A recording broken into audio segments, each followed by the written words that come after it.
এখন দেখাবো আপনাদেরকে অ্যাভোকাড দিয়ে মজাদার একটা সালাদ। আগের ভিডিওতে দেখাচ্ছি এক রকমের, আজকেরটা দেখাবো অন্যভাবে। তো আজকেরটাও কিন্তু একদম খুবই মজা হবে সালাদটা। তো তার জন্য আমি এখানে অ্যাভোকাড, ক্যাপসিকাম, টমেটো নিছি। তো আগের ভিডিওতে তো কিন্তু দেখাচ্ছিলাম আপনাদেরকে হলো কার এখানে আপেল, তারপরে তো আমার এখানে সুইট কোনো থাকবে। তো আমি এখন ক্যাপসিকাম একটা ছোট মরিচটা যেটা কেটে নিচ্ছি, এটা একটু ঝাল মরিচ আছে হালকা, তো এই জন্য করে আমি প্রথমে ওটা কেটে নিচ্ছি। তারপরে সুন্দরভাবে কেটে নেওয়ার পরে দেখতে পারছো আমি একটা বাটি থেকে তুলে নিচ্ছি এগুলো। তো এইভাবে আমি বাকি সবগুলোই কাটে নেব। তো টমেটো দিচ্ছি এই কারণে একটু কালারফুল আসবে টমেটোটাতে, খুব সুন্দর একটা। তো আমি যাই হোক, টমেটোতে আমাদের একটু অ্যালার্জি আছে, তারপরেও আমি টমেটোটা আজকে দিচ্ছি। তো আমি অনেক সময় টমেটো ছাড়াই আমি বানাচ্ছি, মন খারাপ হয়ে যায়। টমেটো খাওয়ার খুবই পছন্দ, সবারই তো পছন্দ কম বেশি, সেটা তো আমি জানি। তো ক্যাপসিকাম হলো সবুজ, তো আজকে শসা দিলাম না এখানে আমি, যেহেতু কালকের ভিডিওতে শসা দিছিলাম আমি, তো আজকের ভিডিওতে ক্যাপসিকাম, টমেটো, সুইট কর্নটা অ্যাড করলাম। এটা হলো কালকে যেমন সুইট কর্নের জায়গায় আপেল দিছিলাম। তো এভাবে প্রতিটা মুহূর্তে আপনারা যদি চেঞ্জ করে করে সালাদ বানান, তাহলে কিন্তু আপনারা নতুনভাবে সালাদের স্বাদ পাবেন।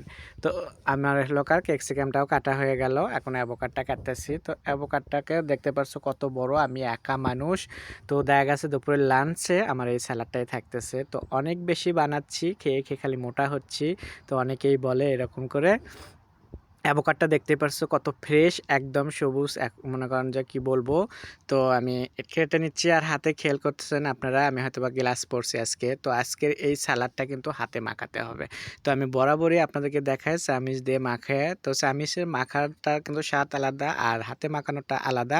তো আজকে এটা হাতে মাখাবো এর জন্য যে এটা একটু নরম নরম খেতে খুবই ভালো লাগবে, সেই জন্য করে আমি এটা করব। তো হাতে মাখানোর সালাদটাকে আমি আজকে আপনাদেরকে অনেক সুন্দরভাবে করে দেখাবো। তো অ্যাভোকাডটাও আমার কাটা হয়ে যাচ্ছে, দেখতেই পারছেন হাফ কেটে আমি নিয়ে নিলাম। তো আমি পুরোটাই নেব। তো আমি বললাম না যে আমি খাবার খুবই পাগল, তো অনেক বেশি খাই। তো অনেক বেশি খাই, দেখবে এখন আমার এটা সালাডটা দেখবেন আপনারা কতগুলো হয়। তো আমি কিন্তু পুরোটাই খেয়ে ফেলাবো। তো এখানে যে অ্যাভোকাডের পরে আমি এখানে কাটতেছি এখন হলকার সুইট কর্নের টিনটা কেটে নিচ্ছি।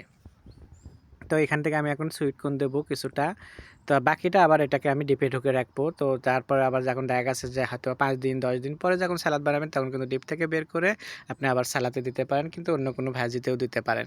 তো সুইট কর্ন হলো এই হলো তো আমি পরিমাণ মতো এখানে নিলাম। তো নেওয়ার পরে আমার এখানে সব কিছু মিলে দেখা যাচ্ছে যে আমার অ্যাভোকাড কিন্তু আমি তুললাম না, এই হাফটাও আমি দিয়ে দিচ্ছি সুন্দরভাবে।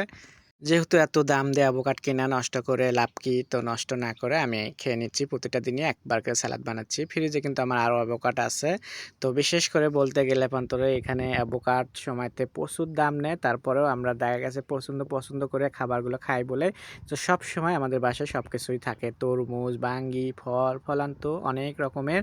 তো এরকমভাবে আমি এটাকে সবগুলো দেখেন কেটে নিচ্ছি, কতগুলো হয়েছে একা মানুষের জন্য, তাহলে বলেন আপনারা আমি পেটুক কিনা। তো যাই হোক, এটা মাখানোর জন্য আমি এখানে নিচ্ছি হলো গোলমরিচ পাউডার, এটা দিচ্ছি হলো স্বাদ মতো লবণ, তারপরে আমি দিচ্ছি অলিভ অয়েল। তো এখানে অলিভ অয়েল দিলে খুব ভালো লাগে, আপনাদেরকে বরাবরই বলি যে আপনারা সরষের তেলও দিতে পারেন। তো যাই হোক, আমাদের অলিভ অয়েল আমরা সালাতে ইউজ করি বেশিরভাগ আছে যেহেতু, তো সেজন্য করে। আর হলো দেবেন 1 চা চামচ মধু। মধুর জায়গায় আপনারা চাইলে সেটাও হলো চিনি দিতে পারেন। তো আমি বলি করে মধুটাই আমার কাছে বেশি ভালো লাগে, এটার টেস্টটা একটু অন্যরকম আসে, সেই জন্য করে আমি মধু ইউজ করলাম। তো এখন হলো পালা হাতে মাখানো।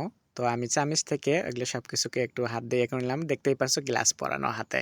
তো গ্লাস পরে যদি আমি এভাবে স্যালাডটা মাখাই, দেখা গেছে যে অন্য কোনো মেহমানকে খাওয়াতে গেলেও তারা কিন্তু ওই খেতে দ্বিধাবোধ করবে না, কারণ আমি খুব সুন্দরভাবে এটাকে মাখাইছি সেই জন্য করে। কারণ যদি হাতে মাখাতাম ডাইরেক্ট, তাহলে হয়তো বা অনেকেই পছন্দ করতো না, খেতে চাইতো না।